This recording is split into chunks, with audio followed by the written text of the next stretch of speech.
Yes, so I decided that this information was probably best delivered in a presentation. So if I go a bit fast or you miss a bit of information and you need to go back, it's being recorded and hopefully it will make sense then. I am going to, so recording it. So please be aware of me recording it. So anything you say or even post, I think, can be seen by other people. Not that you're going to post anything that's not okay. The idea is, and like I say, I have not done this before, is that I'm going to stop at points and I'm going to have a look at the questions that have come through so I can answer those before we move on, rather than leaving everything to the end. So something might pop up that you want to ask a question on. Having said that, I might be answering some of your questions further down the line. And if not, maybe later on you can ask the question. Yes, when I've answered questions, I'll move on to the next bit. So it will be a stop-start. I'm still letting people in. It will be a stop-start presentation, but hopefully there'll be opportunities should you need to engage, ask a question, that you're able to do that. I keep pausing because I'm having to admit people and click it on a different laptop. So this should be also sharing good practice opportunity for all. So if there are people that are already happily teaching Unit 4, you may have joined us, people that have not even looked at the fact they've been given Unit 4, some people that have dabbled at it this year. So there's a range of people, and hopefully I will be aiming it in the middle so that I can then answer questions for those people that are just starting it. And maybe sharing good practice from people that are teaching it now already that might have a better idea than I have. So I've called it From One Teacher to Another because I have taught Unit 4 the first year, the second year, and then I think we had a pandemic or something, so it all went a bit wrong there. Right, this is the information then you get from BTEC. It's the admin rules of how it all goes. But if you are new to this and you've not even looked at this, ignore this slide because this one might actually freak you out a little bit. So Unit 4 has two parts. You teach them the content-ish. You then, they will get Part A, which is 2 articles, research articles, and that is 4 weeks before the exam. So what happens is the BTEC will, or Pearson's will, email you your exam officer, who in my case, they print them off, but they also give them electronically. I give them to each student, and then independently they choose whether they want to do the health article, they want to base their research around that, or the social care article. Part B then is an exam, only they don't actually call it an exam. They call it a set task external assessment. So if you're navigating around the Pearson's website, it's not called an exam, it's called an external set task. When they sit the 3-hour paper then, you will need an invigilator, and what I did was completely left the room and left them to it, so there could be no accusation of me helping them in the background. The next set of Part A and Part B, these are the provisional dates. So Part A, which will be the articles, will come out on the 29th of November. And Part B, the actual 3-hour exam, is then on the 10th of January. So that's actually 6 weeks in between them because of there's the Christmas holiday. But generally speaking, it's 4 weeks. And then there will be another opportunity where they bring out the Part A about late March time, depending on where Easter is, and then they will sit it in May. But that, if you've not even looked at Unit 4, will just have confused you anymore. But I shall go over that. For Part A, when the student has chosen either the healthcare or the social care article, they then get a set amount of time to carry out their own research. people still being added. Okay, so this is what I did the first year that I taught this. I taught all the spec as you do for a normal examined unit. Part A came out and there was a choice of one health article and one social care article, and we knew that 4 weeks later there would be a part B. Students then, this is where it gets a little bit confusing, are allowed 8 to 10 hours. Seems a little bit odd that they don't state the amount of hours, 8 to 10 hours of non-supervised research time. So the first year I did this, I took them to the university library and they had a little look through there, and some of them just said, Miss, I won't be in for period 1 because I'm going to do my independent research. But you're supposed to then clock up about 8 hours of independent research. But for me, I mean, they weren't using that properly at all. And the wiser I got about it, they don't really need that much time. In front of you, students then have 6 hours of supervised research. The reason they need to do that is they need to produce 4 A4 sides of research with their references on, which they can take into the exam, the 3-hour exam, and that's what they're referring to. The reason those 4 pages exist is because they can't go on the internet. So those 4 pages are copy and paste from different websites that student feels is relevant and may be useful in answering an exam question. The first year I taught it, Pearson said 6 pages of A4 size, and my students started to get really clever in making it font size 10. However, when they came to do the 3-hour exam, they needed a quarter of that. They didn't need it at all. And they came out of the exam going, well, what was the point in us doing all that? Okay, there's somebody with a microphone that's rustling in the background. Can you check your microphone? You start rustling your cup of tea and your biscuit. Okay, so I will explain more about this as I go on, because like I say, if it's a teacher that's not taught this unit before, that will sound a little bit complex. So part B then, which in this case was going to come out January the 1st. Okay, it's a 3-hour exam. It's a total of 65 marks, but only 4 questions. Question 1 being 15 marks, question 2 15 marks. And then we've got question 3, which is 20, and 4 back down to 15 marks. So that totals your 65 marks. And some of the information then is coming from the students' 4 size, and now they've stated it needs to be 12 font size that they've prepared beforehand. Okay, that is what I did the first time round, except they were allowed 6 size. And now I've done it a couple of times. I thought there's got to be an easy way of doing this. So teaching the whole spec, in my opinion, you are to teach, you're best to teach to the questions rather than delivering the whole spec and then doing some practice exam papers. And I will explain why, in my opinion, that's what I do. So you don't need to teach all the spec, and you definitely don't need to teach it in the right order. Students just don't need to know the whole spec, and I overloaded my students on that first year with information that at a later date I thought, you know, they didn't even need that. So it seems to me that I could have taught it better. So that's why I am sharing my wisdom, my pearls of wisdom. Okay, let's have a look. Okay, so students can be taught for question 1, question 2, question 3, and question 4.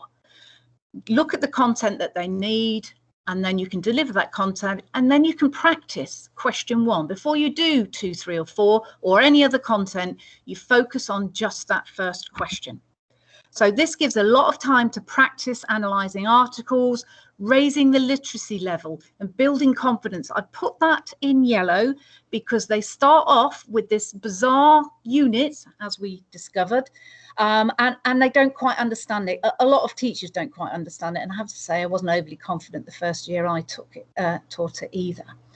But it gives lots of opportunities, if you do it the way that I'm doing, to get students to practice. But I will explain how that is, because it probably sounds a bit confusing already. Okay, so this is what happens. They will know the article a month before, or in November, they will know the article 6 weeks before they're going to sit the exam. That is one advantage. Second one, they will know what question 1 and 2 already is, what it's going to be. Plus, question 3 and 4 are the same, but they're very much based on the context that they are. There's a bit of a scenario thing going on in question 3 and 4 to answer. So they know what the article is, and they know what the questions are going to be. And then you know what the mark scheme is. Pearson's have hidden the mark scheme, and it's actually in the SAMS sample material on page, oh, I put 59 there, it's on page 56. That's an outright lie. I've uploaded it into files, and I think I sent you a second link in the email, so you can actually enter that channel. So afterwards you'll be able to have a look at what I've put in there. But this is why it's odd to students. You go, yeah, we're all right. You get the article, your research article, you choose health or social care, you get it a month before. I can tell you what question 1, question 2, question 3, and roughly what question 4 is, and I can tell you what the mark scheme is. And then the student looks all confused, and teachers that are just coming into teaching Unit 4 get all confused, and that's where the problem, or one of the problems, is. So we will look at going through that as well. Right. In the first year of teaching it, it was called question 1. However, it's now called activity 1, probably because it's that set task. So we'll have a look at question 1 thoroughly, and then I'll stop so people can type in questions or ask questions. Let's have a look. So question 1, May 2018 was what people were using, like me, in the following year to get students to practice this question. However, the May 2018 paper, if you have a look at it, it's different from the other ones. It's a little bit of a curveball. So if you're using it as a mock exam, you might actually want to reword the question 1 so it falls in line with every exam paper since then. So activity 1, you see how we move from question 1 to activity 1. The first question is you look at the article, whether you've chosen health or social care, and you look at the data in it, the data that's been collected that will be in that article, and then you've got to, or rather they've got to, analyse how this data was collected. So the research methods that have been used in that collection of data, and then they will need to analyse that, even evaluate that, to look at the reliability and validity of those research methods. So if you have a look at that, activity 1, highlighted there, exactly the same question, exactly what they are looking for in that question. I think somebody asked a question. I'll get onto that in a minute. Again, so this one is the January 2020 paper. Identical, like I say, you know what the question is. How have different research methods been used in this research, referring then to the article. Students must consider the suitability of the research methods referred to in the article, and then have a look at, analyse whether it's accurate information, whether it's reliable, whether it's valid. Okay. Now we'll have a look at the mark scheme, and then I'll go back a bit because I think I've probably lost some people already. So to get mark band 4, the student needs, it says there, research methods referred to in the article and explained, demonstrating a thorough understanding of the data usage responses, including fully supportive evaluated judgment on suitability.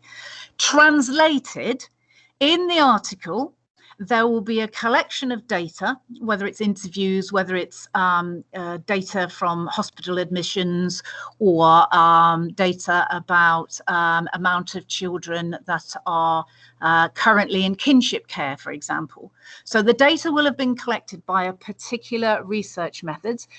It's possible that there are 2 different research methods in there.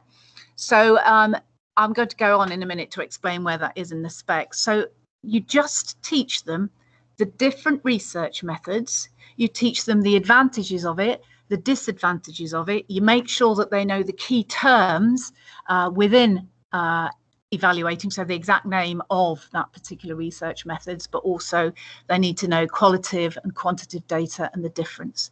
So you're teaching them the different research methods and the key terms that go with that. Second bit then, conclusions on suitability of the research methods are offered and fully supported, demonstrating a thorough understanding of the concept in the context of the methods used. That means if they haven't already covered it in that top bit, they have to make judgments on whether that was a good way of collecting that data. So is there a cheaper way? Is there a more efficient way? Will it be affected the accuracy? I'll go through that in a minute, but that's the sort of thing that we are looking at. So I hope you've now understood that question 1 relates directly to a bit of the spec that you will teach them first. You'll then give them lots of examples for them to practice their skills then at question 1 before you then move on. I know it's a bit of a strange way of teaching, and I wouldn't ordinarily do that for any other one. The bit of the spec that this is referring to is B1, which is the research methods. Okay, we're going to look at the research methods. So it says there, including questionnaires, interviews. So you get structured interviews, you get unstructured interviews. So if you have a look at the different ways that data is collected, case studies, scientific experiments, checklists, observations, which is basically what Giselle did, and who else did? Piaget did, observations, didn't they? And looking at the advantages and disadvantages of these. So the students look at that article, extract that information, and then start to analyze it. So you've got the differences between qualitative and quantitative data. They need to be able to identify that, and that's why key terms are important. Again, analyzing and evaluating where this information has come from, analyzing the data. Okay, that is the second tricky part. At the bottom there, I've put a link to it's about collecting data and data analysis. I put Australian and in brackets, sorry, because they refer to data as data, but it is quite good to have a little look at with them. So for question 1 or activity 1, students need to be able to state whether the article data is or are, in case there's more research methods been used, they need to say whether it's quantitative or qualitative data. And that's an introduction into their question 1 answer, sorry, activity 1 answer, okay? They need to be able to describe the method or the methods of research use. So they go back to their social care or healthcare article, and they're really looking at just those numbers and that information, percentages of whatever it is, and look at, okay, what methods have they used in this research to gather that information? So this could be information that is coming from health authorities. So I've got an example there. It would be coming from GPs and from hospitals, and it would be the amount of prescriptions of insulin. It might be in a local area. It may be to do with an ethnicity, or it could be annually. So that would be coming from health authorities, local authorities. So in my case, that's Lincolnshire County Council. They will have the data then for things like children in kinship foster. Okay, somebody's got their microphone on and we can hear you. Just thought I'd let you know. And then there's things like the census. We've all filled out the census in lockdown. There's the household survey, and they are looking at things like, what's your income like? Okay. And then occasionally you'll come up with drug companies that are pretty biased because they would like you to buy their whatever it is, treatment that they've come across. Sorry, I need to just admit that person. So Important thing from this slide, state whether the article data is quantitative or qualitative. Okay, you're teaching them to introduce it and then describe that. So where has this information come from, and what methods have they used to collect that information? They then need to almost like take that out of the article and just focus on that. So is there any bias? So can they work out that it is being funded by a particular university that wants to be recognised? It could be funded by a drug company who wants the government then to pay for treatment, medication. Is it reliable? And is it valid? So within your teaching, you're looking at how reliable is that data. So one of the articles, I think, in the past papers was an article about whether a Mediterranean diet reduced the chances of people developing dementia at a later stage. So they had, Pearson said that all the current research that we would look at would be in the UK. And then they brought out this article that was a little bit UK, but it was also American. So that threw my students, because I'd been banging on about the fact that it only be UK. So they looked at, okay, so people are going to have to recall what their diet had been before dementia, or they would need a spouse with them to be able to recall that diet that they had 20, 30 years before they've developed dementia. So that creates quite a lot of problems. Okay, so it could even be consent, okay, informed consent, the person's not understanding. So students need to be looking at that data and have a look at bias, reliability, validity, which you will be teaching them. So they need to look at the positives of the research methods. Okay, is it appropriate for that situation, for the participants, for whatever the research is about? Looking at the negatives, so it could be cost effective or not cost effective. It could be different variables, like you are asking teenagers in Bristol and then you're comparing it to teenagers in Glasgow, and there are different variables. They need to analyse, evaluate each research method like a critic. Okay, I put the image there of Sherlock Holmes because I've actually got that picture and it's laminated, and when I want them to analyse something, I just put it on their desk and go, this is what you're supposed to be doing. Get your magnifying glass out, pull it to pieces, find out, analyse the positives, the negatives, whether they're relevant or not. So we're looking at accuracy. So there'll be different variables of experiments and gathering of information. It might be differences in age or ethnicity or location. Biased, okay, the funding. I've got egotistic there. There are some people that just want to be known. Informed consent, whether it's ethical, whether it's appropriate. And the other thing is, quite often in an article, you get some doctor or professor that will have been included in that. They've got to learn the difference between the fact of that research or their opinion, because that muddies the water a little bit. Okay, another link at the bottom there, but I think I've probably just sent it you in an email. That's to do with data interpretation and purpose. So the first question does actually give students a little bit of stress, and if you're not very good at maths like myself, it's a bit intimidating, because this is what happens. That was in one of the articles, and there's another one. This is a lot of information. I think that was a Mediterranean diet one. Lots of information, and if students aren't fab at maths, this becomes quite an issue. So it's an area that they need to practice.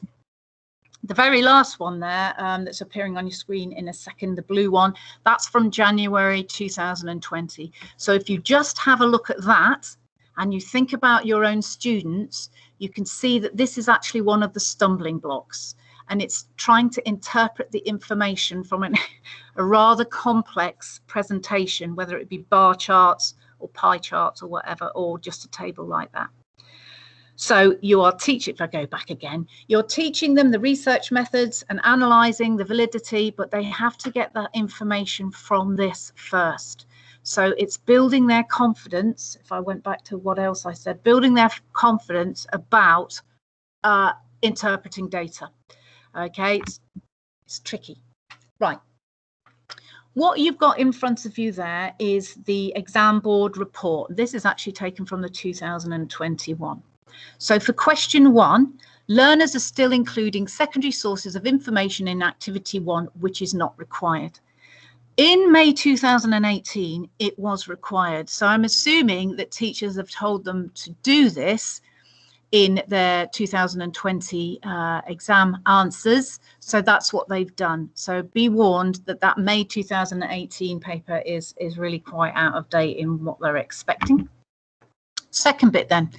In some instances, learners have included these to support the research methodologies, including the article, if they have supported evaluations. There has been some credit. I would just tell them to avoid doing that. There's a much better streamlined way of answering this question. However, where learners have provided secondary sources to offer alternative research methods, so they could be saying, I've evaluated that research method, it would be better if we did this research method. It would be more accurate and valid data. But that's not asked for. That might be something that they do perhaps in question 2 or 3, really. But the reason why they were attempting to put in secondary sources from those 4 sides of A4, which they were preparing for 6 hours in front of you to take into their exam. And the reason why that was there was because of the May 2018 paper. Last bit then. For this activity, learners need to explain the research methods used, evaluate these methodologies, and provide judgments and conclusions on suitability. When you break it down and you look at question 1, it's not that difficult. Okay, you will be teaching them about the different research methods. At the bottom there, there's quite a good video about the placebo effect using control groups, explaining what double-blind experiments are in terms of improving accuracy, etc. So it's not that bad. The stumbling block is interpreting that data that has come from, that's in that article, and if they are not very confident about it, that is a bit of an issue that you need to keep them practicing on. It's also, another thing is that students, I think, when they've planned their answer, so they knew the question was going to be asked and they planned their answer having got the article, but they're not really referring to the article. So it says here they need to refer to it in context. So whether it be that health one or that social care one, it needs to be referred to in context. The way you can get them practicing then is finding articles for them. So all those tables and pie charts and numbers, you can find them in different areas that are UK based. Try and avoid those from different countries. And then you can practice with them, particularly those weak in maths. Okay, where's the data? What does it mean? So for your question 1, you could perhaps look at the Health Foundation. In fact, I'm pretty sure one of the ones I've seen in a past paper has come from the what's it, the British Student Doctors Journal, because you can access those because it's public ask. You can sort it out there, and then you've got the university one. So there's a few examples. I used to use the BBC News Health section, but unfortunately it's just all COVID, I'm afraid, understandably, but it means it's a bit difficult when it comes to extracting that data. If you have a good relationship with your maths department, they might be able to help out. I always feel that personally I'm a bit disadvantaged because I'm not confident at maths. And when they're asking me a question about it, I have to try really hard because it doesn't come easy to me either. So that's question 1. Has anybody got any questions to type in about question 1? Well, I don't know if there's an actual type-in box though, Alison. Yes, can't see chat anywhere now. Can you not? I don't know if it's been allocated. Yeah. Oh, I don't know. Anyway, so have you got a question? I don't know how to unallocate. Okay, not a problem. So it's not a question, just a clarification. Yes. So what you're saying is teach them research methods and then do some practice with question 1 about how they analyze and break down and evaluate the research methods to different types of articles that are out there. Yes, that's exactly it. So what you would normally do is teach the content of the spec, and then you would start to look at the exams. But I think it's much easier for them to understand if they can relate it to what they're going to be asked in the exam. Yeah, because the content of the spec has nothing to do with the exam, and that's what has always confused me. It has in a way, but it's the way it's presented, and I do think that the people that write the books aren't actually anything to do with the teachers, and they're not actually anything to do with the people that write the exam papers and the revision books. They all seem to be different people that aren't actually collaborating. So yes, you're quite right. The content is confusing when you do it like that. But for this one, you'd be teaching B1 thoroughly, and you might stick a bit of C1 and C2 in it, which I'll explain at a later date. But for question 1, you've just said it exactly how it is. Has anybody else got a question? Yeah, I was just going to ask about the secondary sources. Yes. So when you're saying about the kids get a secondary source, Yeah. does that come with like the paper from the exams, or do we have to provide that? What happens is, so to give you an example, if the article is about this Mediterranean diet to do with dementia, they might decide to have a look for other articles about research that has taken place to do with diet and dementia. So they might find a website with something on, they copy and then they paste that onto their 4 sides of A4 that they're allowed to take in with the reference underneath. So if they need to refer to it in question 2, for example, they've got that information there. So it's simply copy and paste. So that reference would be then put into answering question 2, because question 1's just about the research methods and when it's appropriate. Hi, Alison. Hi. Hello there. Sorry, it's just I was going to ask a question before when you mentioned cut and paste. Yes. So when you mentioned cut and paste, so I've always sort of taught my students to take notes to get to know the ins and outs of the different research methods for question 1. Yeah. But can they cut and paste then? Because I'm a little bit confused now. So mine have always wrote or typed their notes, but never cut and paste. Oh, mine take in the 4 sides that they've spent these 6 hours producing. In fact, they probably take about 3 hours to produce it, and then they look at me really bored. And it is just cut and paste, but it isn't about research methods. It's about that article.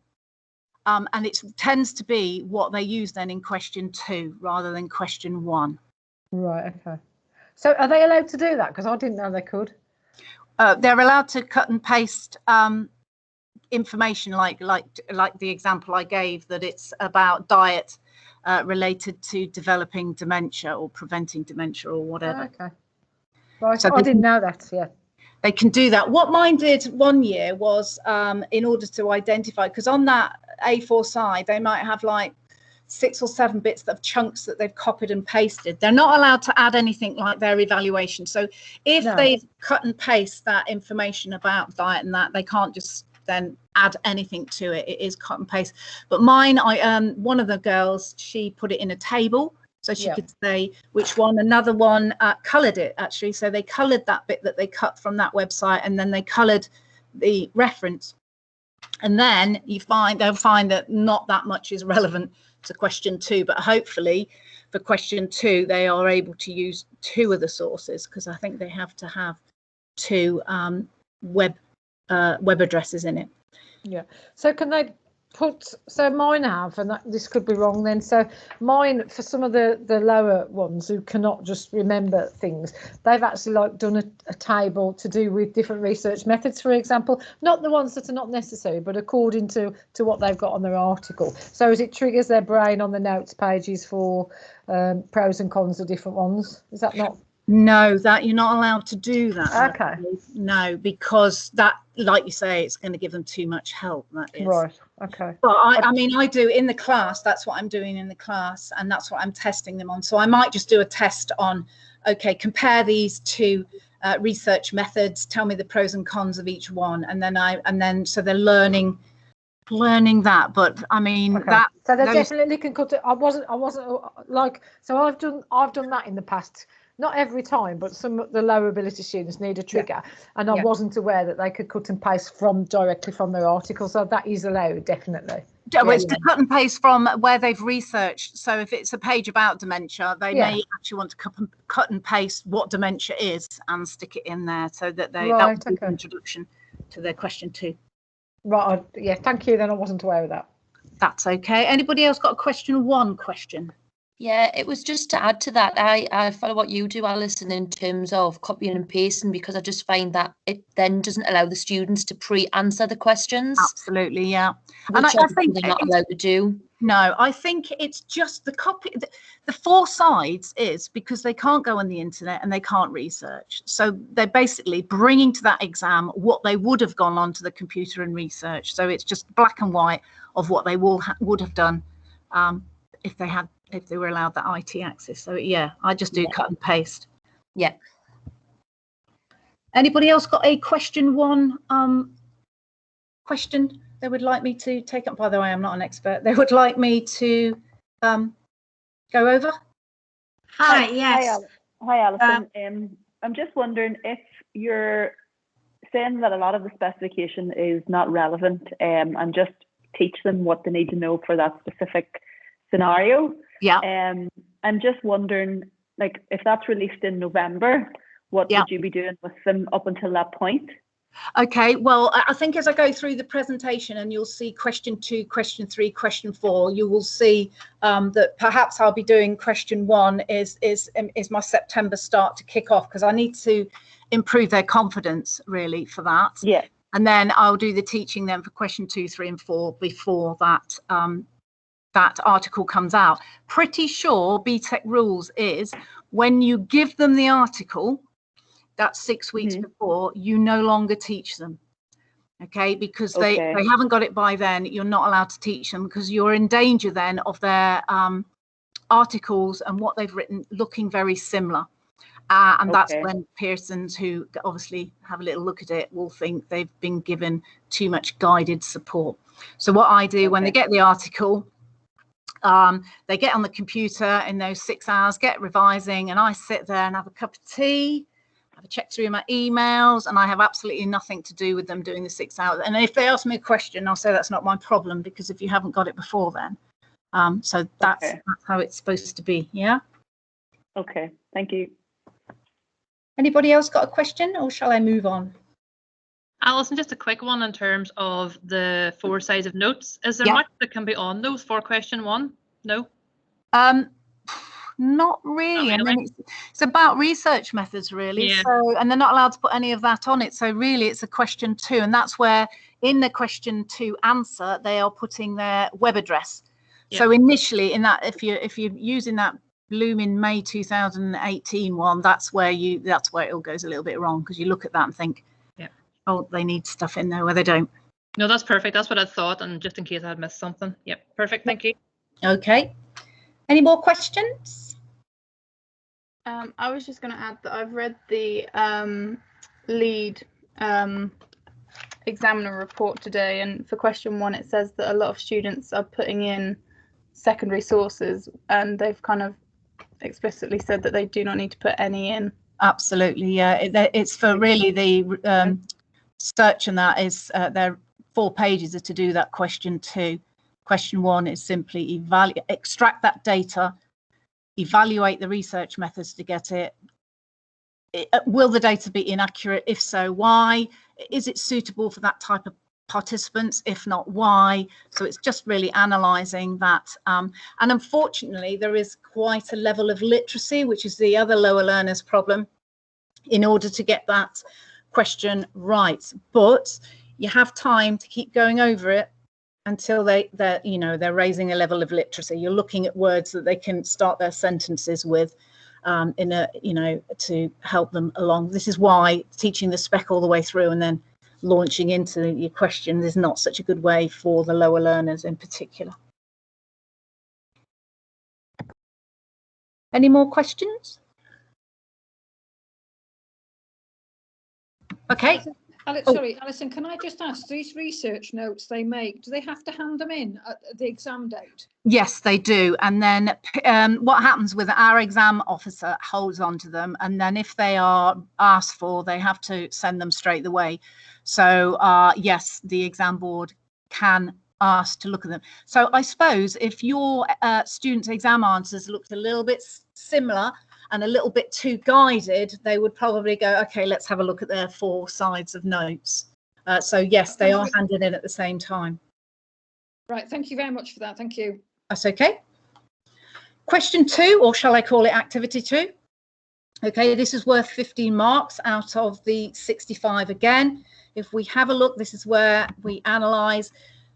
Ignore May 2018. Let's have a look. January 2019.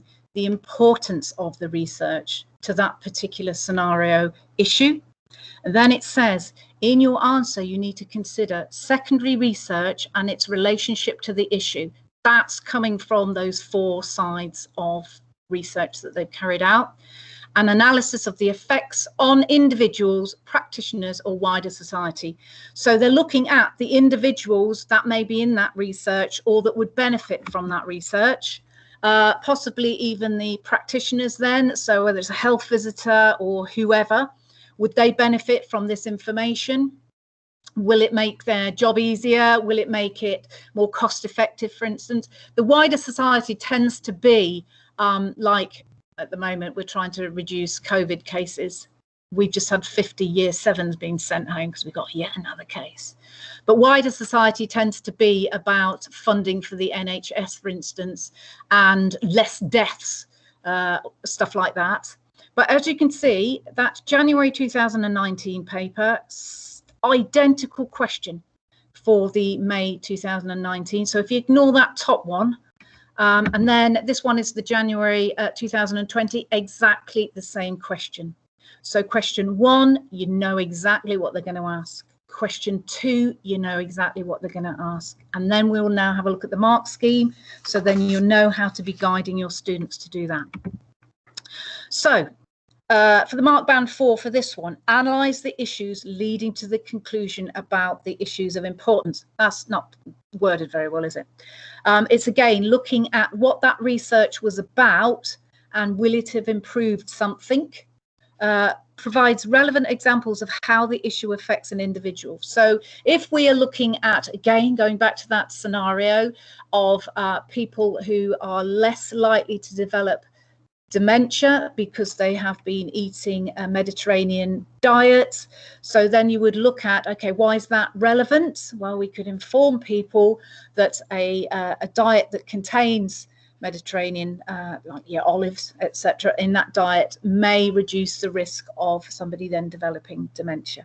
So it's about how important is this information to improve individuals, practitioners at their job, funding of services, for instance.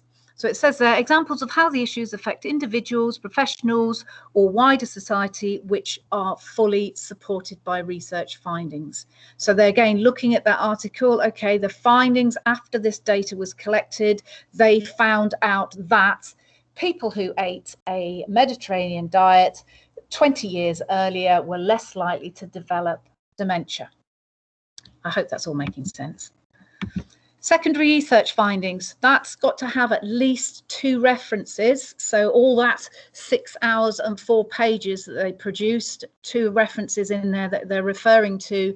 So they could simply be researching what a Mediterranean diet is or what dementia is to add in there to show that they are understanding of this importance. So, I mean, they could say how many people in the UK die having had dementia for a number of years. So as the wider society, it would be to try and prevent or improve the quality of life for people that have developed dementia. So secondary research findings and their relationship to the issue in the article are explained. demonstrates a thorough understanding of the relationship between basically what it's about and the impact it will have. So, question 2, the part of the spec that we're looking at. A1, the purpose of the research in health and social care sector. So it could be to improve outcomes. So if we're looking at improving outcomes of lessening the amount of people that get dementia or develop dementia. It could be informing policy and practice. So a policy perhaps would be identifying earlier on. So I think when you're 40, you get one of those health checks, don't you? And you go in and they weigh you and they take bloods and do your BMI and ask you whether you smoke or exercise. I suppose part of the policy could be about, let's examine exactly what your diet is. And here's an information leaflet that says, okay, that would be a better option. I don't know, I'm making it up as I go along. Extending knowledge and understanding. Well, the more we know, the more we can actually prevent things. Getting that understanding to people that are having fish and chips every night is helping that understanding and may prevent dementia. Identifying gaps in the provision, okay? That could be anything, like there's not enough people working with, I don't know, families, or there's not enough people working with perhaps GPs. I don't know. So examples of research that have led to an improvement in practice and policy, e.g. changes in treatment of health conditions, changes in practice in providing care. So this particular question is about, let's go back to that article and see the impact and what that would have, the purpose of it, why was that research carried out, why was it funded, what does it come up with, and how does it perhaps go for one or more of those that's in the spec. In the book, it's slightly different. I'll show you that in a minute. So the bottom it says there, my advice, go through the content of the textbook, pages 4 to 11.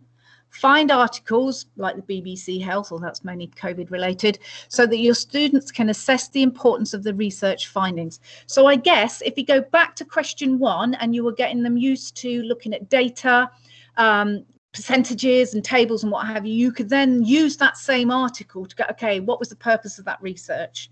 Okay, is it improving the quality of life? Is it helping the country save money because we are organising this? So they're looking at how it affects the individual, but the professionals and then society. So that's usually to do about funding. Looking a bit further, A2, this is very general. This is basically trying to guess what the article might be about. So it could be about a health condition such as dementia or asthma. It could be about a lifestyle factor. And it could be about social care. So as far as A2 in the spec, to me, that is, okay, why really am I teaching that? Because, you know, I cannot predict in a million years what that article is going to be about, but I can predict what the question is and I can predict what the mark scheme is. So A2 to me was, okay, I did teach the stuff that was in there, and then I thought, do I really need to? What does it say at the bottom there? Let me just move my thing out of the way. When you look at the data, analysing that is question 1, also look at the importance. So it's revisiting that. So you might want to revisit that data that they have already looked at in question 1 to then have a look at it applied to question 2, or you might want to do question 1 and 2 at the same time, I guess. Although I haven't, because I don't know, my students aren't very bright and it's better to do smaller chunks. Right. Pages 4 to 11 has things like this in. There's a mind map there. If you look at the importance, you've got improved communications. You've got things like changing to routine, location of a service. So if it's an article that identifies that in inner cities they have this service and it's very useful, but in rural areas they don't. So going through pages 4 to 11, picking bits out is what I've done then for the A2, rather than looking at all those different issues, which is basically what that right hand mind map is about. Okay, what is it about? Right, let me have a look. So now what I'll move on to is having a look what the exam board said. about question 2 in the January 2020 paper. So where learners scored well on this activity, they demonstrated a good understanding of the issues, so whether it was dementia or measles or whatever, using relevant and supportive secondary research consistently. There were, however, many learners who provided literature reviews of secondary research in both the health and social care sections, offering some relevant research highlighted, but there was no application to the content. If they don't refer back to that article, then they're not actually taking it out, well, they're taking it out of context, and then it's not so relevant. They've got to show their understanding of that article, which they had 4 to 6 weeks before. Second bit there, oh right, apply to the, okay. Second bit then, for learners to be successful in this activity, they need to consider why the research undertaken is important, okay? Whether it be improving quality of life or any of the things that I've just seen on the spec. Okay, and they've got that information then in their 4 pages of research that they will be taking into that exam, which is just copy and paste really. Again, it will be about finding practice research articles from those places that I suggested. Other people might have better places, I don't know. And the importance of it. So is it cost effective to the NHS? Is it a better quality of life? Is a service user empowered? And therefore, well, that's probably better as quality of life as well. Right. Has anybody got any questions about activity 2 in the Unit 2 exam?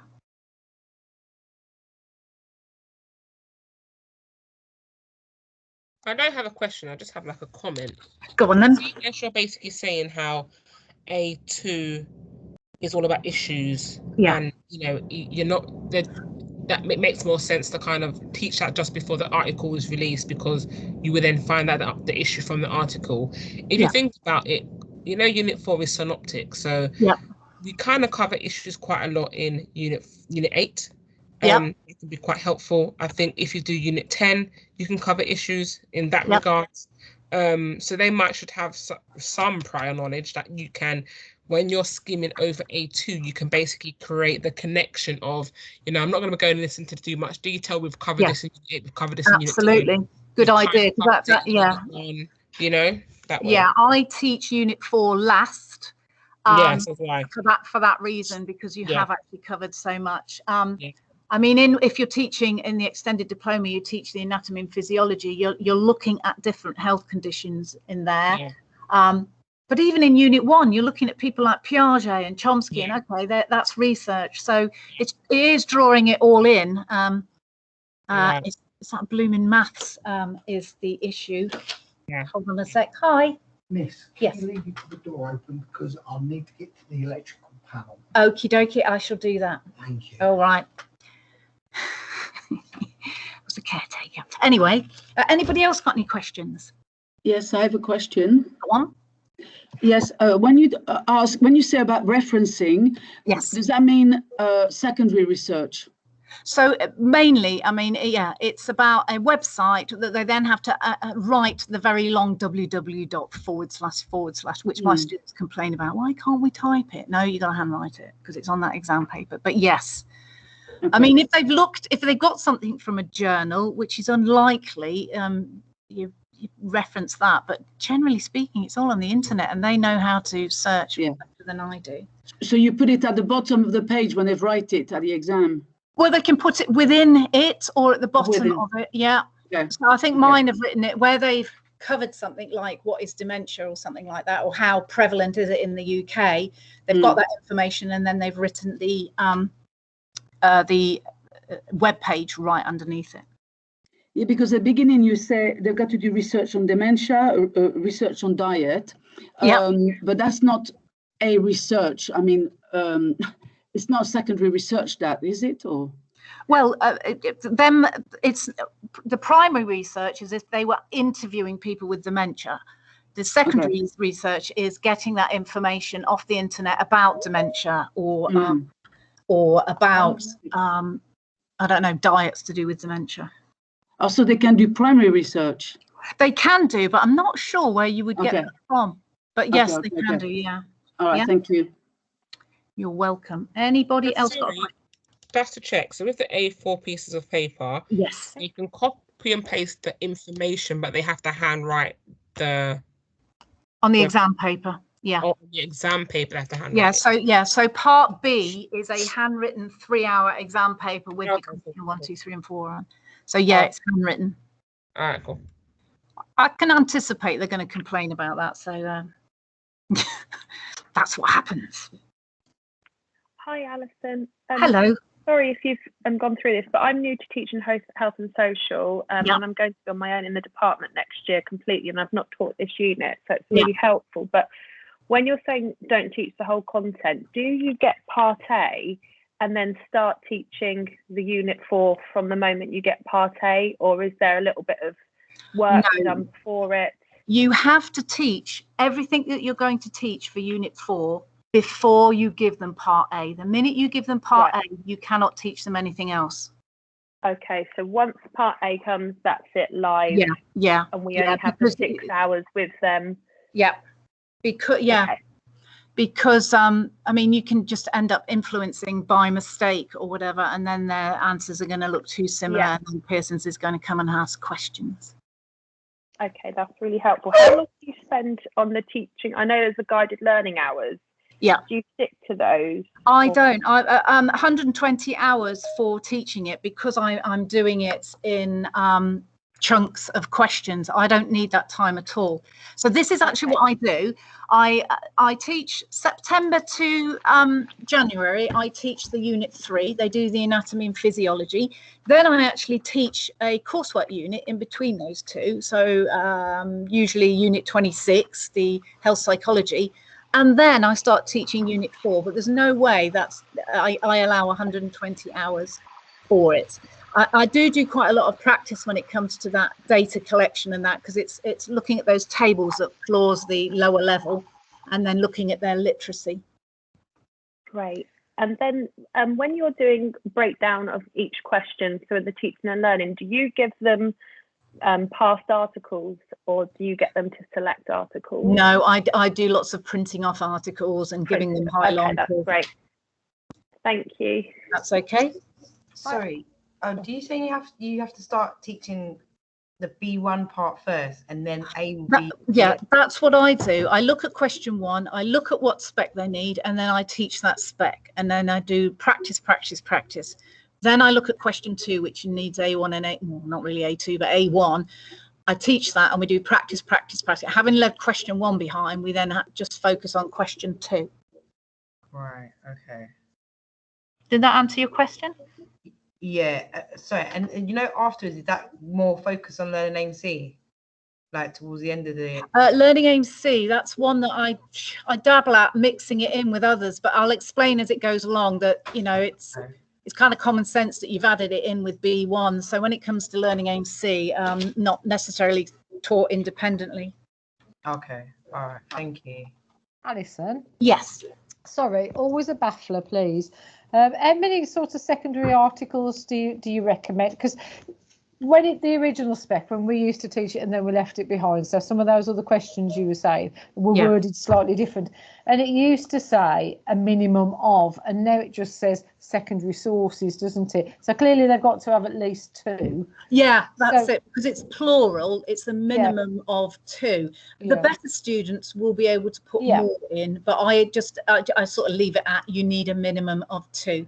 Because those, you know, the better students are going to be able to do it fine. It just needs to be said, really, for those less able.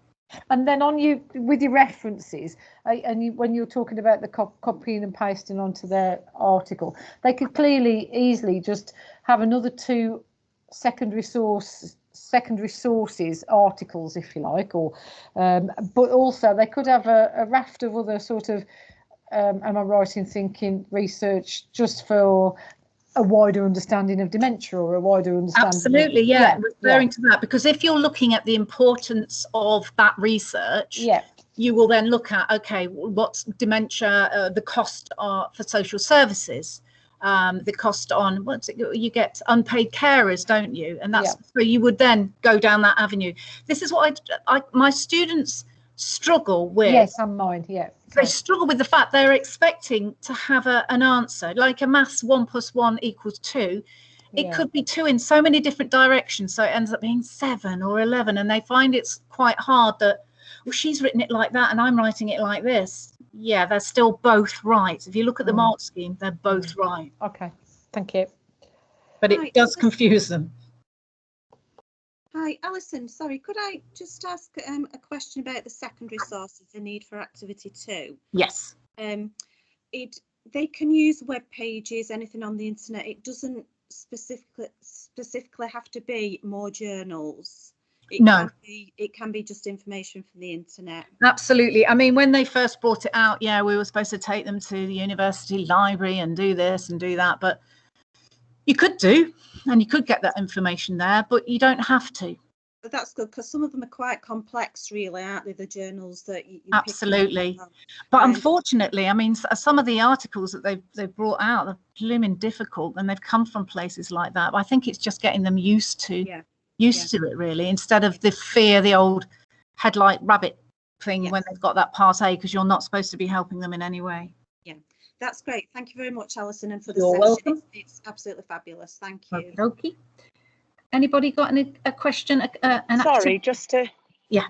Sorry, I don't know if you can hear me. I'm on AirPods. Just a quick question. How are you saying then once that article is given to them, there's no direction from you whatsoever as a teacher? So, for example, some of the wording in that article, if they don't understand it, would you spend time? No, I would. If they ask me about it, I go, well, there's Google. Okay. Find out about it. It's not my job. It's very much independent. And then, do you track that at all? Like, is there a sheet you have to track, where they've done the research, or how many hours, or it's okay? Well, you're supposed to track the hours. So if you've got one that's absent quite a bit and they've not had 6 hours sitting in front of you, they need to at some point have 6 hours sitting in front of you. So I do track the hours. Okay. Thank you for that. Alison, could I ask how many hours you have your students for each week? I share mine with another colleague. I think I've got mine 6 hours. 6 hours a week. Yeah. Okay, brilliant. Thank you. Can I just ask? Yes. Sorry. Do you check the actual content of Part A? Say, for example, a lady asked earlier on about research methods. Say somebody's put something in there about research methods and positives and negatives. And I do check it. I do check it, and if I feel that they've done that, I've got 2 options. I tell the student take that out and print it off again, or I do a big black marker pen and I go all the way through it so that they can't see it.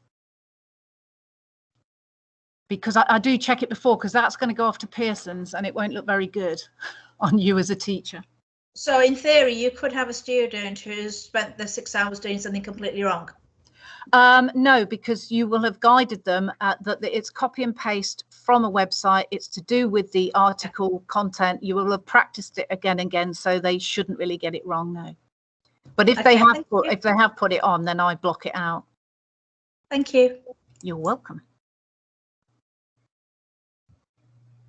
Okay, I shall move on to question 3. Now, this is the 20-mark question, activity 3. Out of the 65, so this is the bigger one. If we have a look at what the past ones, okay, again, should we ignore 2018? There's a slight difference in there. So you can use the 2018 exam paper, but as I said, I would probably reword the questioning on it so that it falls in line to the more recent papers. So we're looking at the effect, the impact on provision, recommendations for changing in future practice, and then secondary search findings. So they can be using their research that they've got on those 4 pages for activity 3 as well. Let's have a look at some more. Exactly the same. The top bit is relating to that particular health condition or the social care article, and then the same thing in your answer. You should consider exactly the same. So they've got the question, they've got the mark scheme. So it's not going to be that difficult. It's the literacy level that will hold them back. And of course, that they haven't been listening to you in the lesson. So you've got there May 2019 and then that January 2020. We go to the mark scheme then. Implications of the research for provision practice in the sector, also analysing and explaining systematically. So that's quite a high level of literacy. Didn't mean to do that. Implications referring to demonstrate a thorough understanding of the issues and the context. So it's going right back to that article, referring to bits in that article, not writing things that are separate or isolated. It's about showing that understanding about that article and the impact that will have on a provision. So that could be, we need to employ another 600 health visitors across the UK. It could be that we no longer lead this service because it's going to be replaced by that service, for instance. It may be that changing the current practice. So somewhere along life's way, I discovered the other day, I thought we still did a triple vaccination for measles, mumps and rubella. And then I happened to look at the vaccination programme and they do six childhood diseases in one injection. Somewhere along life's way, somebody must have carried out research that has changed current practice, or practice when my kids were little, from the 3, measles, mumps and rubella, to the 6. So that's the sort of thing that it's about. It's about, you know, what are we doing different because of this research? Last bit there then. Rationale for implications always offer are fully supported. So in the article, the health or the social care part A article, there will be a rationale, there will be an aim of that particular research, and it's going back to, okay, did they prove this? Did they disprove it? Have they gone off track with it? Is there too much opinion and it's not actually based on fact, that sort of thing. So basically, they're going back to that beginning of the article, looking at the introduction of the article to see whether actually the outcome that they thought would be, it's been slightly different. The impact on provision will be this or that. I hope that made sense. Going back to the examiner's report then, January 2020. This is about students' feedback. So they were able to consider things such as policies used to help professionals, appropriate services, training, training and advancement. Have a look at those. Appropriate services, training and advancement of knowledge and understanding. Is that the last one? Available funding and the development of appropriate services. So when they go back to that article and they've analysed it in a different area, so not the research methods, they're looking at, okay, the impact on day-to-day delivery of health and social care services. So the professionals in it, the facilities that we've got in it, having looked at the barriers, for instance, and should we be moving funding to this because it's really important? That sort of thing. I've run out of ideas. That sort of thing. We'll look at the bottom bit. Oh, did I not do that? Let me just go back to my piece of paper. No, I didn't. Okay, this grayed out bit here. Where this has happened, learners have not achieved marks that they should be capable of, which has limited their ability to successful activity. Okay, I've blocked out the box there, I'm afraid. In your own time, you need to go to the examiner's report and you need to have a look at the information that it gives you, because in the examiner's report, it also gives you what students have actually answered, so you can then see what a band 2 answer is compared to the band 4, and you usually see a level of literacy that you can see that is a bit higher. what does it say? Lead examiner's report and relevant information that can be accessed on the Pearson's website to support their delivery of the assessment. Okay, I think because a lot of teachers find this a challenge because they've been teaching all the content and then trying the exam at the end. But when you think of doing a mock exam, you haven't got 6 hours that they can sit there researching before you do a 3-hour exam. So that's why you're better to do it question by question. But they have got advice, obviously, on the Pearson site. But I think particularly the first one, the marks were so low on the mark bands because basically nobody really knew what they were talking about. So I think Pearson's got a little bit like they needed to do something a bit more. But hopefully this presentation will help you more than Pearson's. Question 4, or shall we call it activity 4? 15 marks out of the 65. They need to know how to plan research. Okay. So you've taught them about analysing data, you've taught them about the impact it might have. You've actually got to teach them how the stages, the process of carrying out a research project. So they start with a rationale, they move on to the aims and objectives, they have a look at research methods. I'll show what the questions are like, but we will look at this first. So provides a rationalised consideration of suggestions of research methods and improvements, changes that could be made, demonstrating a thorough understanding of methods, effectiveness and suitability. So if we go back to B1, the information that you need in B1 again has come up here a bit. For question 4, they give you a bit of scenario that's not to do with the article, or it may be based on that article, but for question 4, you get a bit of a scenario. I'll show you in a minute with the questions.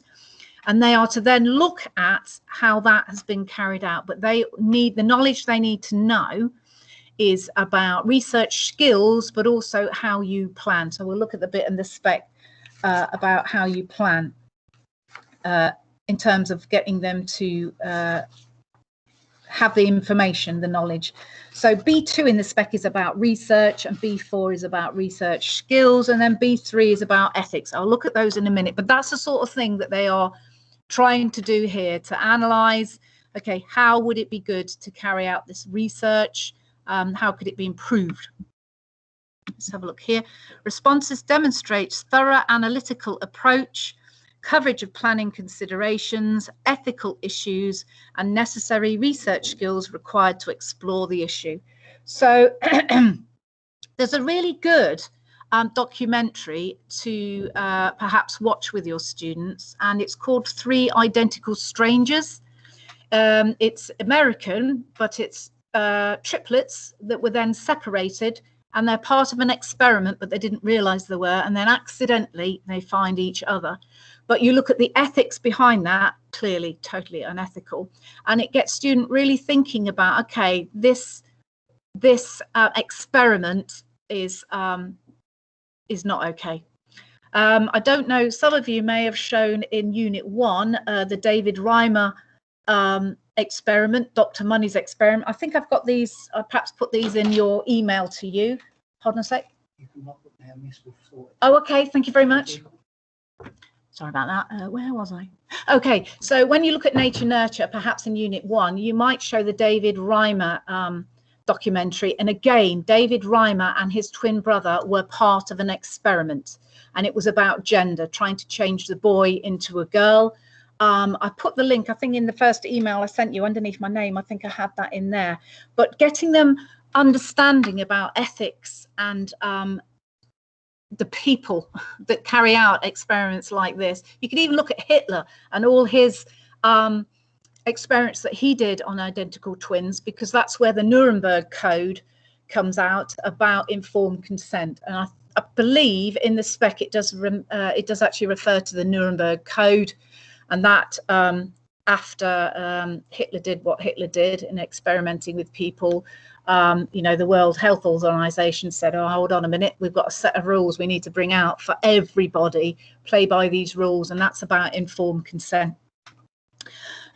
Did I read down here? Okay, research skills required to explore the issue. Yeah, okay. The last bit there then. Judgments on the importance of considerations are fully supported. That to me would be a conclusion. And only your top distinction star students are ever going to get that. But the mark bands aren't super high. I mean, the boundaries, grade boundaries aren't super high. So you will have people that are really only capable of a mark band 2 on a good day. And then you will perhaps have the odd one that didn't really need much teaching and they were going to be a band 4. Happens to us all. Okay, so this is the question from January 2019. It refers to some research carried out by a Carla, who's a neurologist. It then, there's a health issue then, chronic migraine. But the bit that I've coloured at the bottom says you should include judgments on planning considerations, ethical issues, research methodologies, that's your B1 again, research skills required to explore the issue, which is actually B, research skills, let me just have a quick look, that is your B4, and then your ethics is your B3, which we will look at. Hold on, somebody needs adding. Okay, so this is January 2020. The scenario got a little bit longer. About schizophrenia. So you've got Helen who's carrying out this research. They put here the research will involve scientific experiments over 6 months. So they need to understand that plan, what they needed to consider, the ethical issues. Again, research methods. So it's exactly the same question, which is why they can, hold on, adding somebody else. Exactly the same question, it's just a different scenario. So again, you can practice this with your students. So you've already taught them question 1 and done a lot of practice, question 2, done a lot of practice, question 3, done a lot of practice. And then again, you can then focus on question 4. Eventually, you'll be able to put all those questions together. Sorry, another person is adding. All those questions together, and then it will make, you know, that would be good mocks to be going through. But that's what I mean about teaching it to the questions rather than the spec. So if we have a look for question 4, then students need to be able to explain factors so Carla and Helen would consider when planning the research. So what is their rationale? So their aims and objectives of the research. Explain, oh, that says 2B, let's say 2. Explain how Carla or Helen could use the research methods in the case study and analyse whether they are suitable. So that's almost going back on that question 1, those skills that they've learnt there. There will be variables, so no method will be perfect. They need to analyse that. So there's always things that will mean it's not 100% accurate because we're all individuals and unique individuals taking part in research.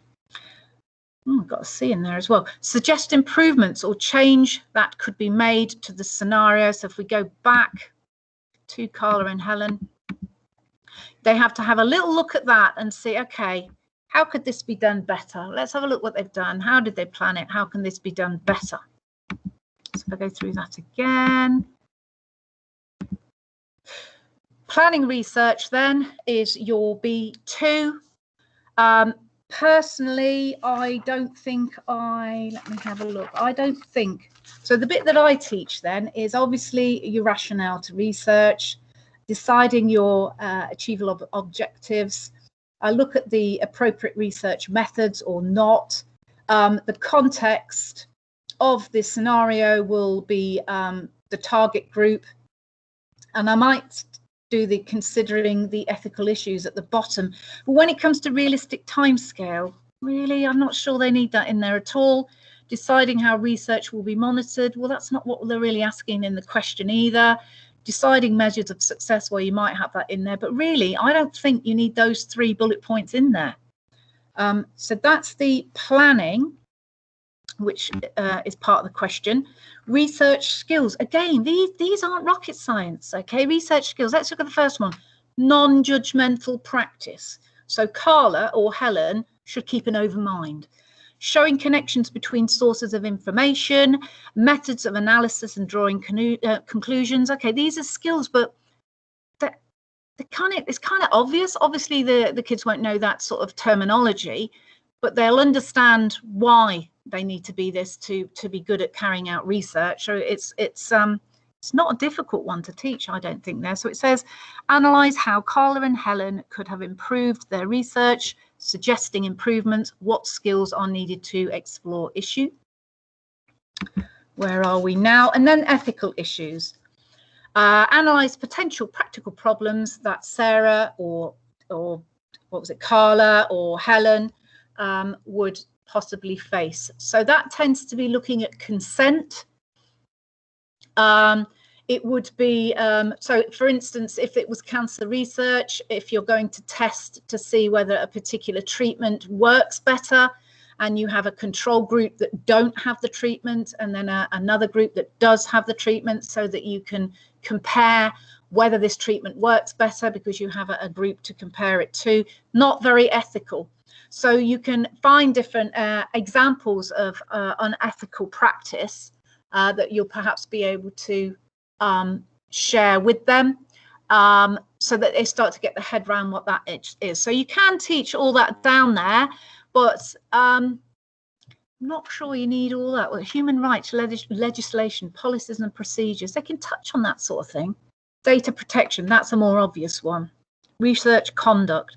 So if you're trying to lead them into a particular answer, so that would be in questioning interviews, and that would be like the social desirability. So if you are interviewing teenage mums aged sort of 14, 15, 16, quite often they will be perhaps a bit intimidated by you asking questions, and they may aim to please. So they may be answering questions they think you want to hear. So it's the conduct behind that, and then the suitability. Okay, how are you going to do this better if that's the case? So it's about analysing research, really, and for teaching it from a teaching purpose, it's about finding articles or coming up with case studies where that's questionable. At the bottom there, then, I've got the David Reimer's story. That's about not quite an hour. And then you've got the 3 Identical Strangers, which again is about ethics. Moving on to, analyze the ethics. Okay. Moving on to this, somebody asked me about C1 and C2. I think when you're teaching B1, you're looking at these. So it says here, select reliable sources. Well, they're not going to take it out the Sun newspaper that's not reliable. I hope they're not going to do that. Suitability of sources. Yeah, you're teaching them about these articles and where you've got these articles from, and they're not coming from sources that are not suitable. Conflicts of interest, that's a good one. You'll see too, evaluating research. I mean, when you're teaching question 1 and question 2, you could be covering this, but the first year I taught bullet point after bullet point after bullet point, and they were yawning and they could not see the relevance of it because I hadn't already taught question 1 and question 2. I think if you leave it all and this is coming to the end, they're just overloaded with information and they can't see the relevance. Therefore, they're not as motivated to try and understand. It's like just going over the top of their head, which I think I did in my first year. So this is another reasoning for teaching it question after question. Okay, that's the end of my presentation. I've got about 15 minutes before the caretaker is going to come back and tell me he wants to lock the room. So has anybody now got questions that they would like to ask? Now they've had the full presentation, you might have decided there's something you need to ask. Yes, please, Alison. Yes. Obviously, we've talked about how they use their secondary research for question 2. I'm assuming that they continue to demonstrate their research for question 3 and question 4. Yeah, question 3, yeah. Question 4, not so much so. Okay, right, brilliant. Thank you. You're welcome. Hi, Alison. Hi. Hi, I might have missed it. Just a quick clarification. Yeah. What's the area of the spec that covers question 3? Question 3, let me go back to my little pieces of paper. I've recorded this, by the way, so if you come up with a question afterwards and think, oh, I'll just go back to that. So question 3, the parts in the spec for question 3 was, oh, does it not say? Did I skip that entirely? Oh, that was the thing that I was saying, go and look at page, in the textbook, wasn't I? Page, was it? I don't know. Ooh. Effect of the provision, recommendation, but yeah, it's really that sort of leading on from the information that you've got in question 2 as well. So recommendations for future provision. So it's identifying where the gaps are really, and whether they need more professionals of a particular area. Okay, that's a very good question, because I've just looked back and I've not actually said that, have I? Okay, thanks. Anybody else got a question?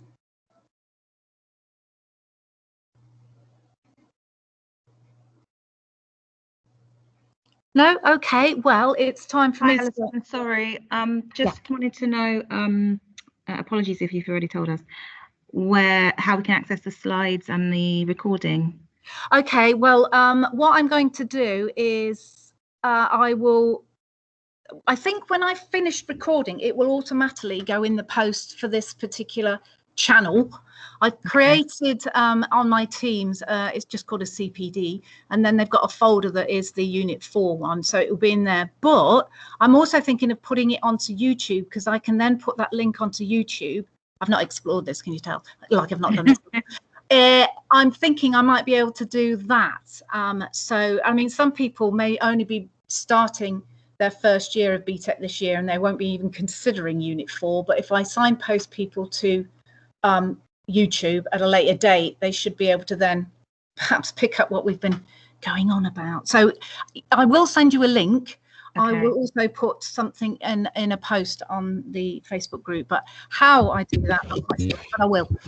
Okay, thank you. You're welcome. Alison? Yes. At school, when you do a recording on Teams, it disappears after so many days. Right. So putting it on the YouTube would be probably better and more effective. I think what I've done before, I've downloaded, you know how they disappear? I've downloaded them and labeled them and then put them back in Teams. Right, okay. But obviously this is quite a long one. I've only done shorter ones. But that's what I've done in the past. Okay, that would be cool. Thank you. you. Okay. Hi, Alison. I've got another question. Sorry. When Part A is released, and obviously you then get it from exams and have a furious flick through it, and the students then start on their 8 to 10 hours of unsupervised research. Do you do a quick brainstorm with them, pointing them in the right direction of the sort of things that they should be researching? No, I don't do any of that at all. I'll get to feedback.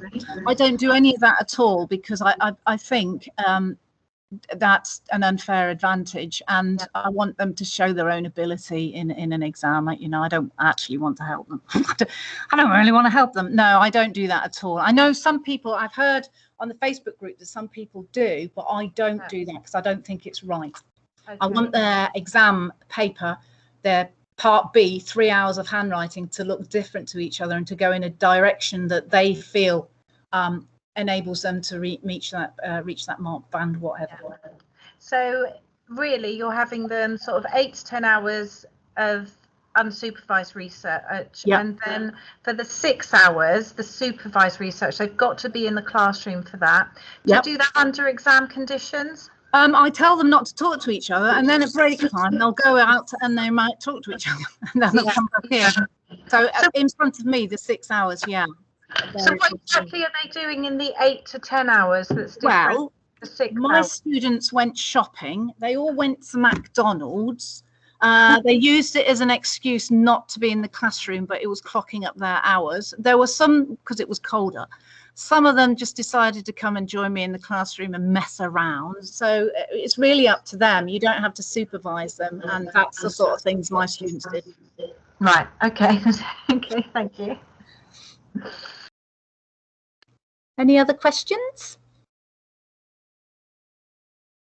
Alison, sorry, just a very quick one. You know, when you give them the exam paper, do you take that back in then, or do you just give that to them, or what's the invigilator will have the Part B exam paper, and they will. Sorry, I mean, I meant the Part A bit. You know, the bit that you released before the case studies. They just I give it to them, and they do all sorts of writing on it and highlighting, and they can do whatever they want with it. But I strongly suggest that they don't talk to each other, because they'll end up with answers that look too similar to each other. Yeah, and so I just say that, and if that happens, then what they'll do, Pearson's will come back and you'll get a pass, even if you were a merit or distinction. You'll all get a pass, or you'll all have to resit it. So I sort of say it to them like, just don't, because they need to go in their different directions. And when I've explained that to them, I you know, they get the hang of it. And then they're not asking me the questions either, because again, I'm saying, if you do that, then you and you are going to start writing that, and that's too much. So, you know, when you release that Part A to them and you say it's like unsupervised time, how is I might be sounding a bit stupid here, but if it's unsupervised time for 8 to 10 hours, but you just give them that paper, how do you know they're not spending 20 hours on it or 30 hours on it, or is that just given that? Okay. Don't. But trust me, yours will be down McDonald's as well. Not doing. I understand. Yeah. No. I mean, that's why it seems it's another bizarre thing for this Unit 4. It's like you've got questions like that, and there aren't really examples and answers. Sorry, I'm in the middle of a trampoline hall as well. I'm in the middle of coaching as well, so I was just trying to do 2 jobs at once there. So sorry. That's okay. Okay, that's fab. Thank you very much. Okay. Any other questions? Hi Alison, I have got one question. Yeah. Is there any examples of like distinction work? On the Facebook group, there is a May 2018 one. You know, the one I keep slagging off. Yeah. There is a student, but it's not mine. One of my students. It's exceptionally high literacy. Okay. None of my students are ever going to reach that high. But yes, there is one. The thing with this, and I may be wrong, but I think Pearson's do a bit of smoke screening on this, because normally I can go on to the is it Pearson's, whatever it is, online, edX, whatever it is, and I can download scripts and I can see what my students have done and what they haven't done, and I could do that for exam Unit 1, 2, 3, but when it came to 4 I couldn't get any back. So I'm thinking, and it's another thing that makes me think, like, Pearson's hide that mark scheme in the SAMs on page 56.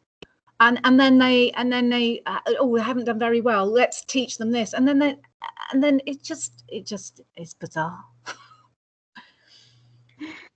Yeah, I mean, I can't get any scripts as well, so it's really hard. But yeah, that's what I struggle with, the fact that they want model answers, and there's not many model answers out there for them to look at and gain inspiration from. Yeah, the thing with model answers, again, they tend to look at that and think, oh, that's the right one, but then it doesn't show them this direction or that direction of extra, you know, individual understanding of it that meets that marking criteria. So sometimes the model answers, I suppose what I could do is write my own model answers and do it in 3 or 4 different directions to get them to understand there isn't the right one or the wrong one. You've just got to meet that marking criteria. Yeah, thank you very much. Thanks. Okay. I'm going to have to end the meeting now, I'm afraid, because the caretaker's about to come back and kick me out, and I'd like to have logged off so I don't have to go running out here to get to my car. So thank you very much for everybody that attended. I hope you've got what you needed out of it, and please do go back through the recording if there's something that you think, okay, I'm not quite understanding that, and hopefully that will answer it. Thank you very much. You are welcome. Thank you very much, Alison. That's been wonderful. You're welcome. Thank you, Alison. Really useful. Okay. Thank you, Alison. Okay. Thank you. Thank you. Thank you. Okay. Bye-bye, people. Thank you. Thank you. Thanks, Alison. Thanks. Thank you.